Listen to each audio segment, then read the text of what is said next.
मिरज येथे चैतन्य साहित्य संमेलन उत्साहात संपन्न। दैनिक वृत्तवेग जिल्हा प्रतिनिधी मनोज कांबळे। संमेलन हे महाराष्ट्राच्या सांस्कृतिक परंपरेचे महत्त्वपूर्ण अंग असून साहित्य संमेलनामुळे साहित्याचा जागर होत असतो, असे प्रतिपादन ज्येष्ठ साहित्यिक डॉक्टर मोहन पाटील यांनी केले। दक्षिण महाराष्ट्र साहित्य सभा व शब्दांगण साहित्यिक व सांस्कृतिक व्यासपीठ यांच्या संयुक्त विद्यमाने आयोजित नामदेव चैतन्य साहित्य संमेलनात ते प्रमुख वक्ते म्हणून बोलत होते। डॉक्टर पाटील पुढे म्हणाले की साहित्य संमेलन हे लेखकांना लेखनासाठी प्रेरणा देणारी व्यासपीठे आहेत। महाराष्ट्राच्या खेडोपाड्यात भरली जाणारी साहित्य संमेलने हे राज्याचे वैभव असून विविध संस्था मनापासून कार्य करत असल्यामुळे समाज मन अधिक संवेदनशील व विकसित होत आहे। कार्यक्रमाचे उद्घाटन सांगली मिरज कुपवाड महानगरपालिकेच्या उपायुक्त स्मृती पाटील यांच्या हस्ते दीप प्रज्वलनाने झाले। आपल्या भाषणात त्यांनी मराठी भाषेचे संवर्धन करण्याची गरज व्यक्त करत साहित्य वाचनातून माणसाला आनंद व प्रबोधन मिळते असे सांगितले। यावेळी कवी धनदत्त बोरगावे यांच्या सुख स्वप्नांचा झुला या कविता संग्रहाचे प्रकाशन डॉक्टर मोहन पाटील यांच्या हस्ते करण्यात आले। तसेच डॉक्टर हर्षवर्धन सदाशिव भोसले यांच्या पुस्तकाचे अनावरण मिरजेतील प्रसिद्ध धन्वंतरी डॉक्टर शिरीष चव्हाण यांच्या हस्ते उत्साहपूर्ण वातावरणात झाले।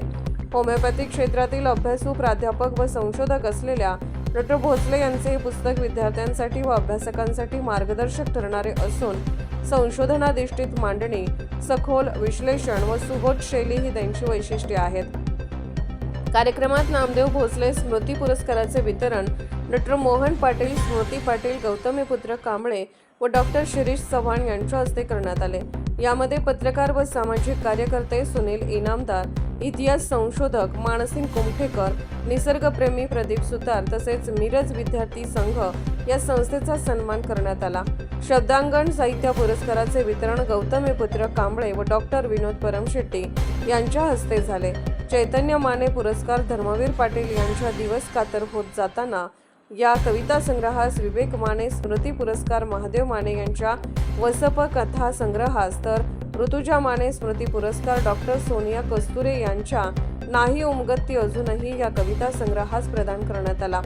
तसेच शब्दांगण विशेष साहित्य पुरस्कार प्राध्यापक MS राजपूत यांच्या किमयागार आत्मचरित्रास व विजय माळी यांच्या ऊस पिकासाठी ठिबक सिंचन या पुस्तकास देण्यात आला। कार्यक्रमाच्या सुरुवातीस स्वागत डॉक्टर विजय माने यांनी केले तर प्रास्ताविक भीमराव धुळबुळू यांनी केले। संयोजन संजय मर्डी व रमेश हेगण्णा यांनी केले।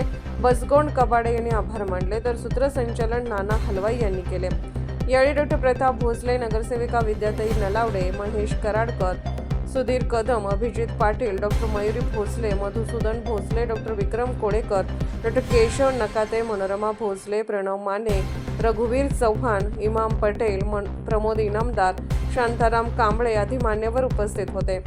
संमेलनाअंतर्गत लता एवळे कदम यांच्या अध्यक्षतेखाली कवी संमेलन पार पडले। स्वागताध्यक्ष रियाज मुजावर यांच्या हस्ते उद्घाटन झाले।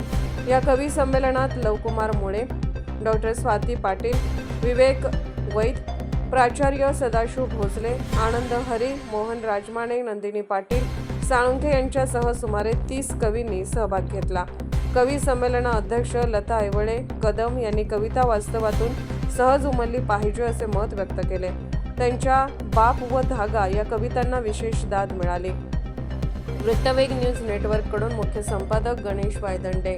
चैतन्य साहित्य संमेलन आणि पुरस्कार वितरणाचा हा कार्यक्रम आहे। त्या कार्यक्रमानिमित्त मला उद्घाटक म्हणून बोलवलं खरं म्हणजे तुमच्या सगळ्या आयोजकांचं मी खरं म्हणजे व्यक्तिगत आभार मानले की नामदेव भोसले यांच्या प्रित्यर्थ हे कार्यक्रम होतात आणि त्या कार्यक्रमाला मला उपस्थित राहायला मिळते। त्याचं कारण पहिला तुम्ही स्पष्ट करते की आज हे जे बोलणं आहे हे त्यांनी शिकवलेलं त्या पायसिंगर लायब्ररीमधलं बोलणं आहे। ते असतील, धुळबुळ सर असतील, ज्या काळात आम्हाला काहीच माहीत नव्हतं, त्यावेळेला पुस्तकं वाचत होतो पण बोलायचे काय त्यावेळी डेअरिंग होते। 3च्या तिथं 5 लोक जरी आले तर आमचं तत्वपक्व व्हायचं किंवा स्टेजवर काय प्रोटोकॉल काढले पाहिजे, कविता वाचन कसं केलं पाहिजे किंवा एखादं भाषण कसं केलं पाहिजे। भलेही 2दा अर्धवट भाषण टाकून मी पळून आले स्टेजवरून, पुढचं काय आठवण नव्हतं, घाम फुटलेला होता। पण आता त्या कितीतरी पेठेने आलं तर आमचं काही तत्वपप होत नाही आणि ही जी ताकद आहे ही स्वर्गीय नामदेव भोसले यांचीच आहे. त्यामुळे कधीही मी त्यांना कधीच आयुष्यात विसरणार